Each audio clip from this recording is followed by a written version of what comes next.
भोलेनाथ की जय हो, भोलेनाथ की जय हो, माता पार्वती की जय हो, माता पार्वती की जय हो। एक साहूकार था जो भगवान शिव का अनाय भक्त था। उसके पास धन धन आए, किसी भी चीज की कमी नहीं थी, लेकिन उसकी कोई संतान नहीं थी।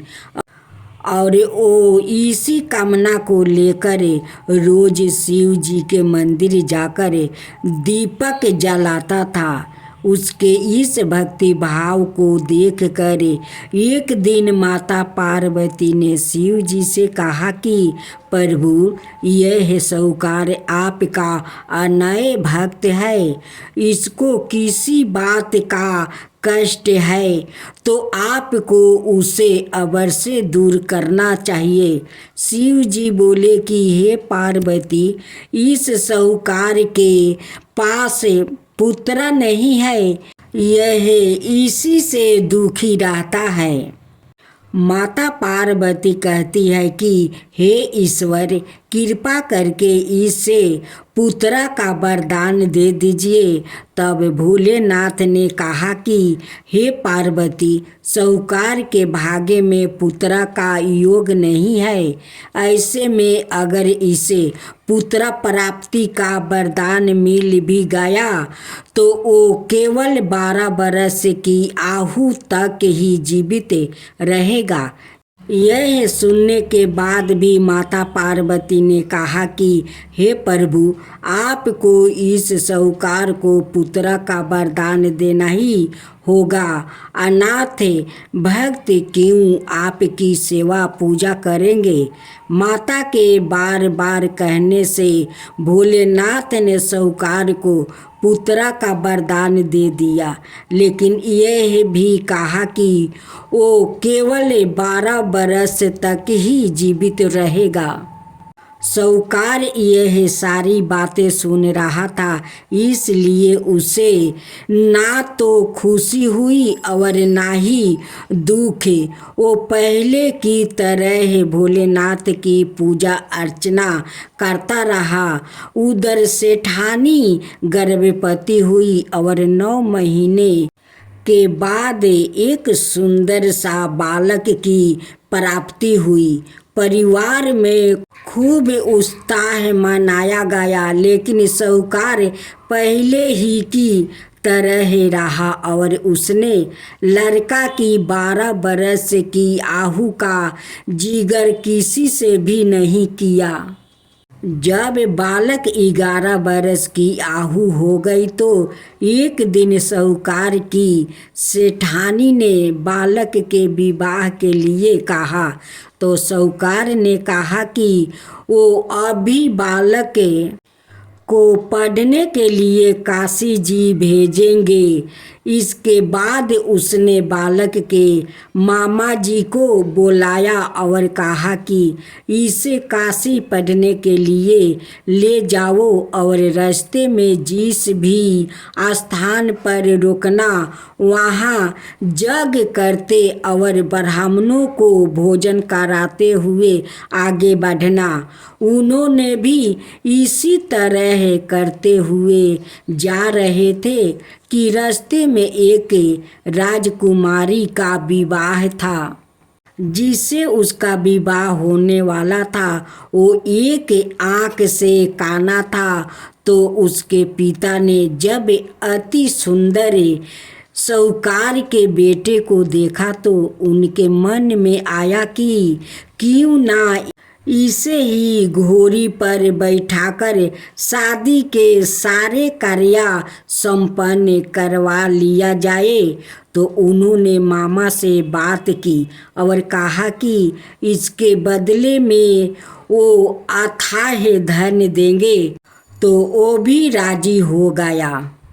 इसके बाद साहूकार का बेटा विवाह की वेदी पर बैठा और जब विवाह कार्य संपन्न हो गया तो जाने से पहले उसने राजकुमारी की चदरी के पल्लू पर लिखा कि तेरा विवाह तो मेरे साथ हुआ, लेकिन जिस राजकुमार के साथ भेजेंगे वो तो एक आँख का काना है। इसके बाद वो अपने मामा के साथ काशी के लिए चल गया।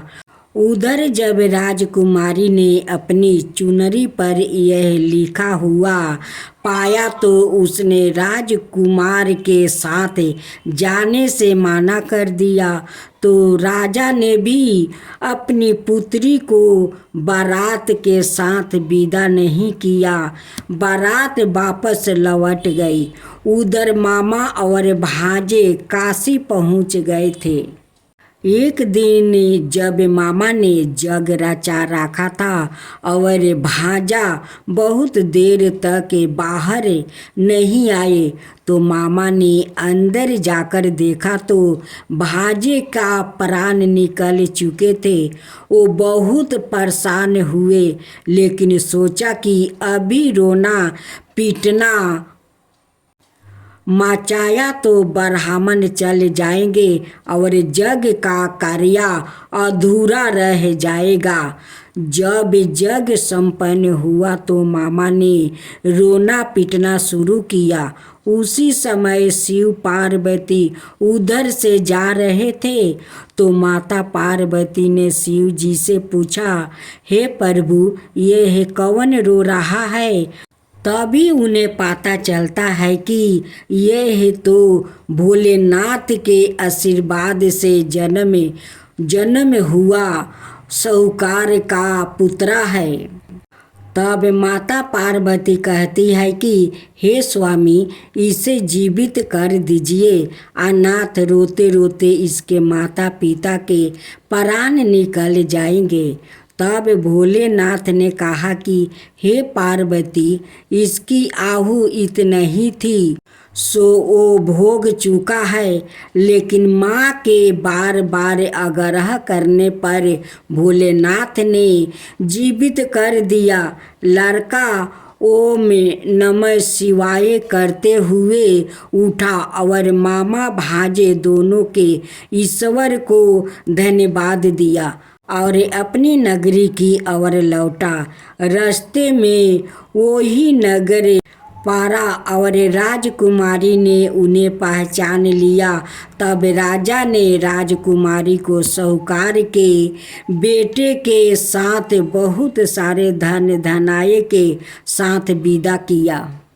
उधर साहूकार और उसकी पत्नी छत पर बैठे थे।